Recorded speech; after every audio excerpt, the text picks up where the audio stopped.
Over the weekend, Elon Musk, the man who once shot a car into space for a laugh, decided to grace the inboxes of federal employees with an email. Now you might think an email from Elon Musk to government workers would be about, well, anything other than work. Maybe a Tesla discount code, an offer to carpool to Mars, or even just a friendly "how's it going?" But no, this was a work email. And not just any work email.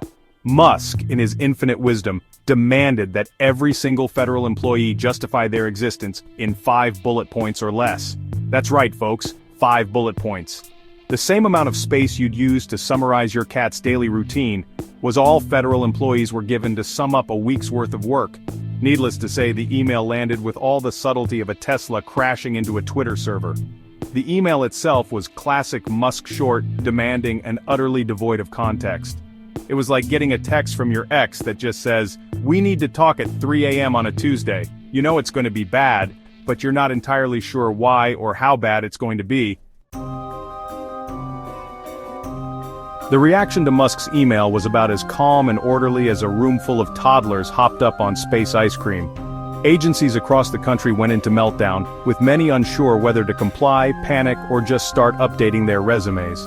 Some, like the Commerce and Transportation departments, took the email at face value and instructed their employees to fire up their bullet points.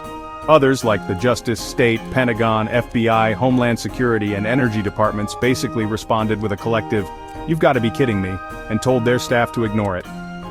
NASA, ever the pragmatists, decided to take one for the team and respond on behalf of the entire agency.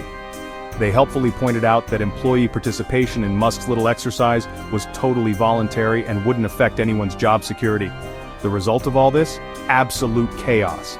Agencies were giving out conflicting information left, right, and center. Employees were stuck in a bureaucratic limbo, unsure who to listen to or what to do.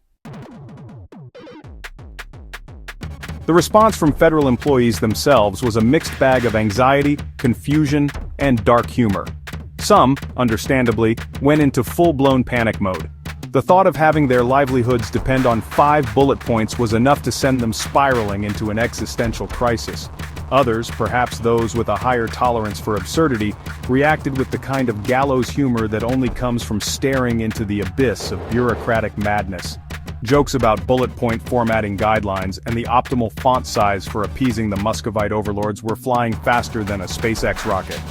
Memes were created, shared, and plastered across office walls with the kind of fervor usually reserved for pictures of adorable puppies. Amidst the laughter and the fear, one thing was clear: Musk's email had thrown the federal workforce into disarray. Meetings were called, memos were circulated, and countless hours were wasted trying to decipher the whims of a billionaire with a penchant for chaos.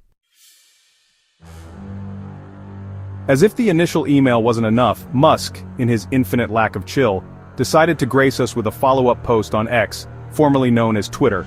Apparently our boy Wonder wasn't satisfied with the level of panic he had induced. He wanted more. In his post, Musk magnanimously announced that those who had failed to adequately justify their existence in the allotted 5 bullet points would be given a second chance. However, this reprieve came with a catch, because of course it did. Whether or not an employee would be allowed to keep their job now rested solely on the whims of one Donald J. Trump. That's right. The fate of thousands of federal employees was now in the hands of a man who once thought it was a good idea to suggest injecting bleach as a cure for a global pandemic. So there you have it. A billionaire with too much time on his hands, a former president with a tenuous grasp on reality, and thousands of federal employees caught in the middle. It's enough to make you wonder if we're living in a simulation. And if we are, can someone please hit the reset button? This game is getting ridiculous.